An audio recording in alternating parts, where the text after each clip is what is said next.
Hello students, this is Akshay Jain. So last time we had studied about the definition of matter. We have studied about the characteristics of molecules. We have studied what do we mean by molecules, and we have also studied that matter is made up of tiny particles known as molecules, and we have studied about the characteristics, right? So there were 4 characteristics, and I have told you to learn those characteristics because those are very important. Okay, so today we will study the continuation part. Okay.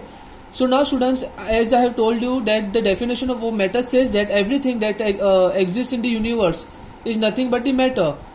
I have explained to you last time, right? All the living things and non-living things are known as matter. Now students, we know that in the universe, all the objects exist either in the form of solid, or they exist either in the form of liquid, or they exist either in the form of gas. Okay, so matter can exist in solids, liquids, or gases. Okay, so now we'll study about solids, liquids and gases. That is how the solids, liquids and gases behave individually. Okay, so first we'll talk about the solids. In solids, the very first point is that the solids are very rigid. Now students, what do we mean by rigid? Rigid in simple words, if you want to understand rigid means anything and any object which we can hold in our hands is nothing but the rigid object. For example, this is a pen, right? I can hold this pen in my hand. That means this pen is rigid to me. Okay, and we cannot hold liquid. Can we hold water in our hands? No, obviously not. So water is not rigid. Can we hold gas in our hand? Obviously not. So gases are also not rigid. But we can hold solids in our hand, like pen, table, anything. Any solid we can hold in our hands, and that's why solids are known as rigid, because we can hold them in our hands. Okay, so the very first point of solids are they are rigid. The second one, they have definite shape and definite volume. Students, it is our common experience that we know that solids do have some definite shape and they have definite volume. Volume means they occupy some form of space. Okay, we know this. Now we'll study about the liquids. Now liquids, the very first point about the liquids are that the liquids are not rigid. As I already said that we cannot hold liquids in our hand. That means liquids are not rigid like solid. Okay, so liquid have a definite volume, that is they occupy some form of space, but they do not have shape, right? If I pour a glass of water over here, right, so will that liquid take some form of shape? Obviously not, right? Unlike solid have a definite shape, but liquid do not have. They take the shape of the container. They do not have the definite shape.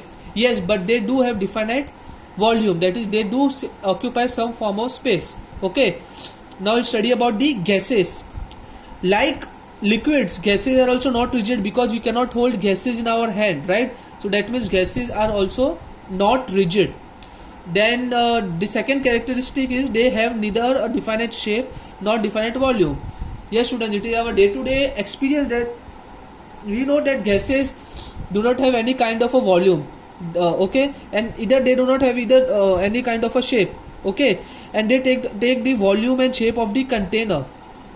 On their own, they do not have any shape and volume. They take the shape and volume of the container. So these were the properties of the solids, liquids and gases. Okay, then now we'll study about the examples of solids, liquids and gases.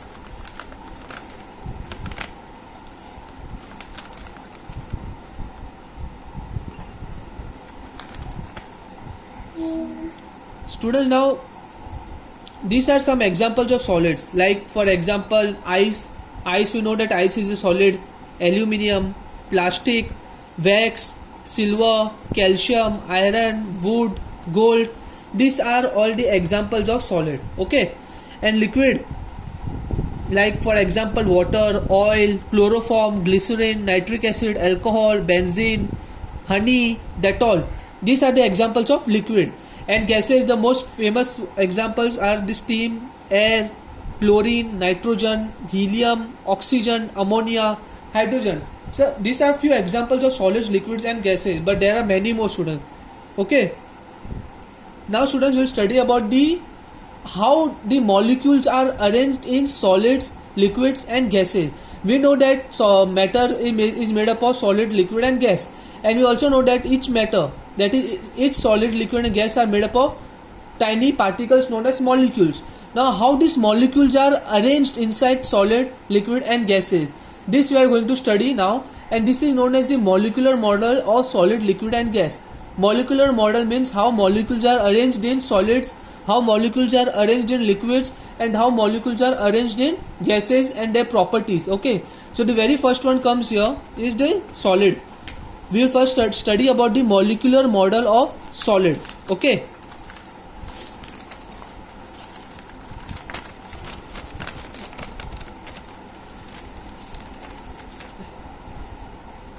Yes students, so this is the molecular model of a solid. That means how the molecules are arranged inside solid. Okay students, now the very first point comes here is that each solid is made up of very tiny particles called the molecules. Okay, we know this students, right? Because solid is a matter and matter are made up of tiny particles that is molecules. We know this. Okay, so this is the first point. What is the second point?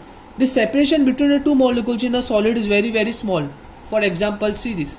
I had already explained this thing previously. I'll explain once again.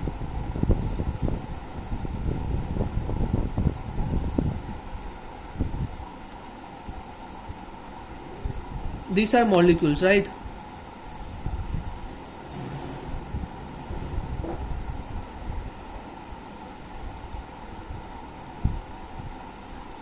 Now students, this is the arrangement of molecules inside a solid. We can see that the separation between the two molecules is very very less, and this separation is known as intermolecular spacing. This thing we had already discussed previously, right? The spacing between the two molecules is known as the intermolecular spacing, and the intermolecular spacing or the separation between the two molecules in case of solid is very very small. Okay, so this was the explanation of the second point. Now what does the third point say? The molecules in a solid can only vibrate to and fro about their mean position. This thing also I had explained previously, that the molecules inside the solid, they cannot leave their position over here. They do vibrate, they are in a motion, but they do not leave their position. They execute the position like this. They just vibrate about their mean position like this, to and fro, but they are not allowed to leave their actual position, students. So every molecules, it vibrates about the mean position in this manner, but it is not going to leave its position. Okay, the motion of the molecule is restricted in three-dimensionally. It executes only a one-dimensional motion like this. Okay, so this was the explanation about the third point. And what do we mean by the what is the explanation about the fourth point? The molecules in a solid are closely packed due to the strong attractive forces between them. Now students, I have already explained that each molecule exerts the attractive force on another molecule. This thing I had already explained, and there is a specific name for this kind of force, and it is known as the intermolecular force of attraction. Each molecule attracts every other molecule with an attractive force, and that force is known as the intermolecular force of attraction. Now we know that in solids the molecules are very closely packed to each other, and if the molecules are very closely packed, that means each molecule will exert a strong intermolecular force of attraction between them to each other, right? Because they are very very close to each other, that means the intermolecular force of attraction or the attractive forces will also be very very high.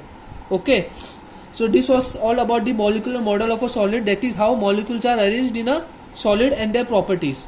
Okay, so now we'll study about the molecular model of a liquid.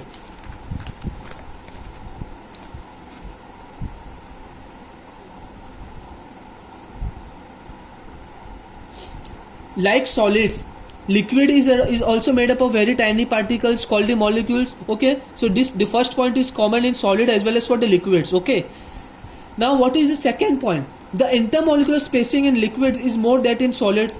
We know this because the molecules inside liquid are not very very close to each other. They have a moderate separation between them, that is the intermolecular spacing is more than solid, but it is less than that of gases. Okay, so the intermolecular spacing is moderate. Moderate means more than solid and less than liquid. Okay, and this was the second point. What is the third point? The liquids can move about freely within the boundary of the liquid.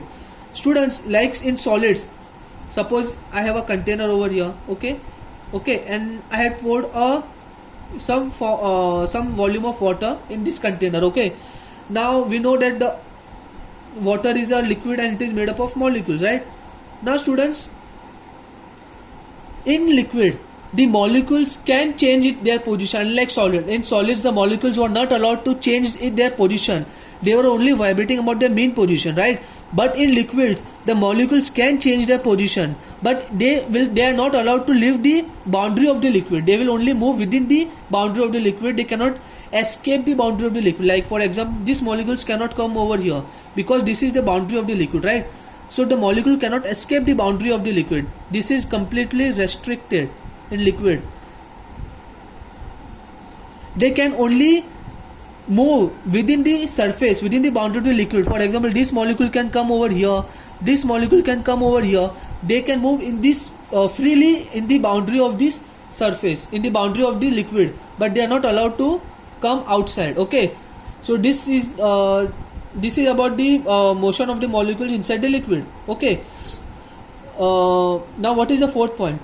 The molecules in a liquid are also closely packed, but their positions are not fixed as they are free to move within the boundary of liquid. This is because the intermolecular forces in liquid are weak, okay. The intermolecular forces of attraction do exist in liquid, but they are not so strong. They are not so strong like solid. In solid, the intermolecular forces of attraction is very, very high, because of which the molecules cannot change their position. But in liquid, the intermolecular force of attraction is there, but it is so less that they are not bound to each other. It is a weak intermolecular forces of attraction, and hence they can move freely within the surface of the liquid. Okay students, so this was about the molecular model of liquid. Now we'll study about the molecular model of gases.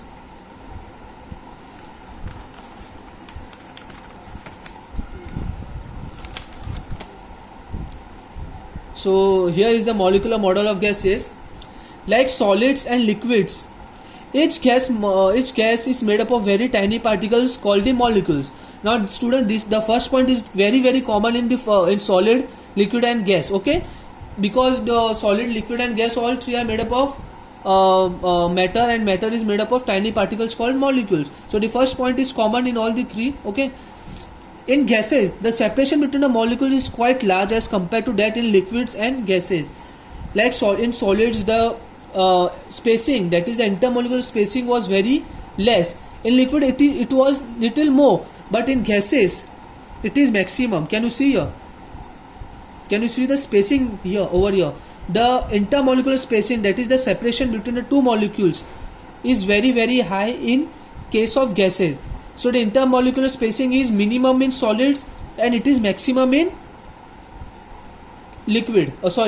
gases, okay. So this was the second point.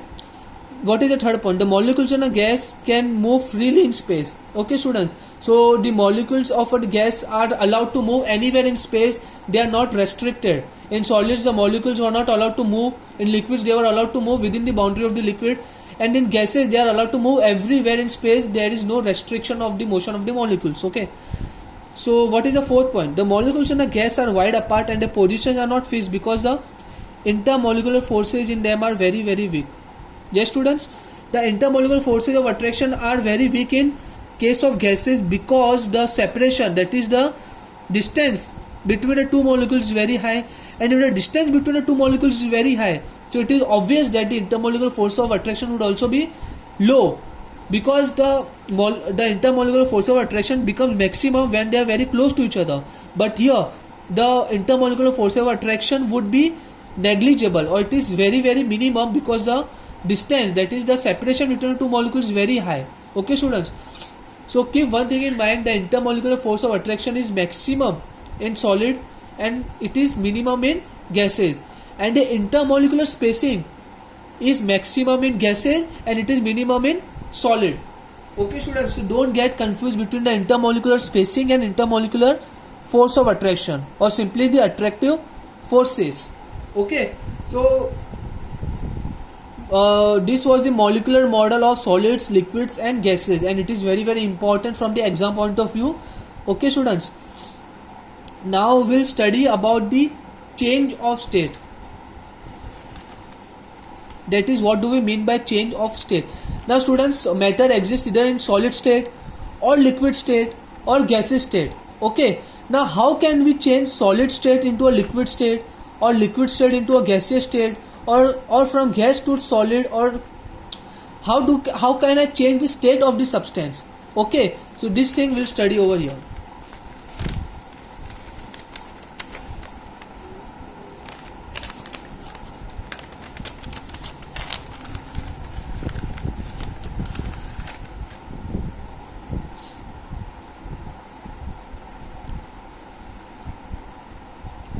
Now first we'll see about the definition of the change of state. The process of change from one state to another state, either by absorption or rejection of heat at a constant temperature, is called the change of state. This means that, for example, if I have a ice over here, if I have a ice, right? Now this ice exists in solid state. Okay, it exists in solid state. Okay, now if I supply heat, if this ice absorbs heat like this, if it absorbs heat, okay, then what will happen? The ice will be converted into liquid form. It will be converted into liquid form, or we can say that it will be converted into liquid state. Okay, so this thing, so when ice, that is ice exists in solid state, right? So when ice absorbs heat, okay, it will get converted into a liquid state, but it will take place at a fixed temperature. Okay students, it will take at a fixed temperature. For example, ice gets converted into liquid state at a fixed temperature, that is at 0 degrees Celsius. At this temperature, students, ice gets converted into liquid. Ice and liquid do both exist at 0 degrees Celsius. Okay students, but at the same time, we know that the water becomes ice at 0 degrees Celsius, and we also know that ice becomes water also at 0 degrees Celsius. They both takes place at the same temperature. So at 0 degrees Celsius, ice gets converted into liquid state. Okay,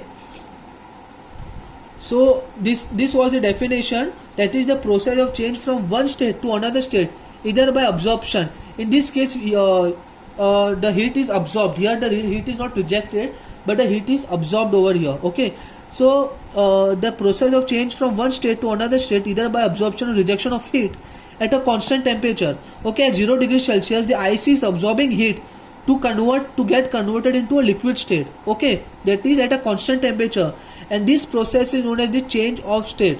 Okay, students, now we'll study about how substances gets converted into different states, and what are the specific name given to them. Okay, so I'll explain you in the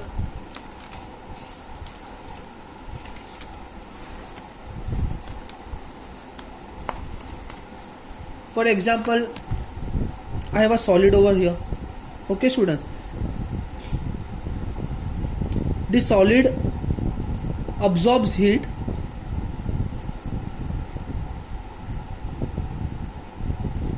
to get converted into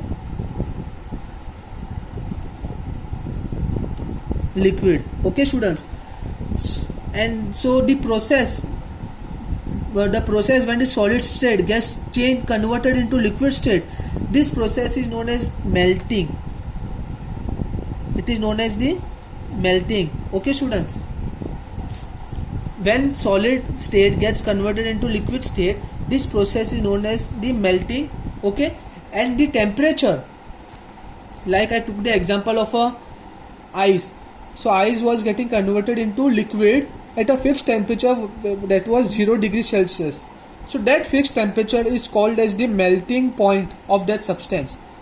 Okay students, so we will first see the definition of the melting point. Okay, so here is the definition of melting, that is the change from the solid state to liquid state on heating at a fixed temperature is called melting.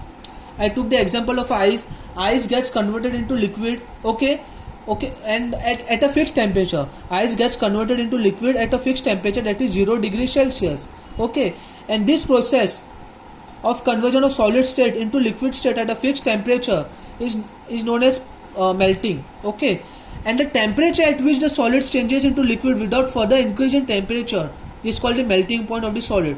In this case, the melting point is 0 degrees Celsius, because at 0 degrees Celsius the ice is getting converted into liquid state. So we can say that the melting point of ice is 0 degrees Celsius, because at this point ice gets converted into liquid state. Okay, students,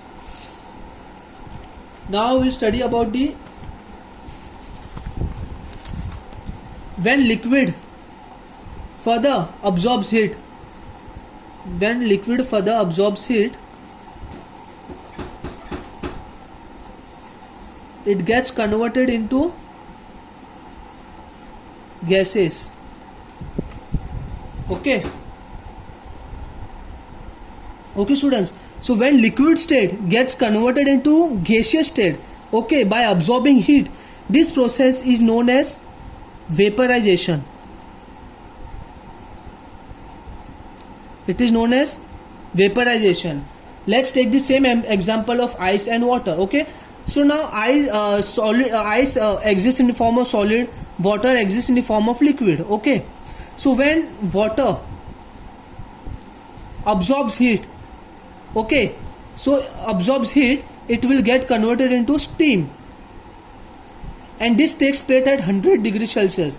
Okay, students, so when water is at 100 degrees Celsius, when it absorbs heat, it will get converted into steam at 100 degrees Celsius. Water that is at 100 degrees Celsius, when it absorbs heat, it gets converted into steam. Okay, students, and this process is known as the vaporization. And the temperature at which this water, that is the liquid state, is getting converted into gaseous state, this temperature is known as the boiling point. Okay, students, this temperature is known as the boiling point of the substance. Here we took the example of water, so we can say that the boiling point of water is 100 degrees Celsius.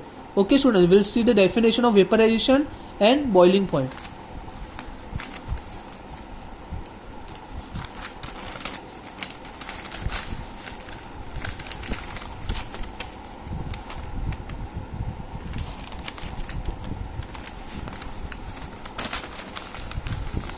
Okay, the change from the liquid state to gaseous state on heating at a constant temperature is called the vaporization or boiling.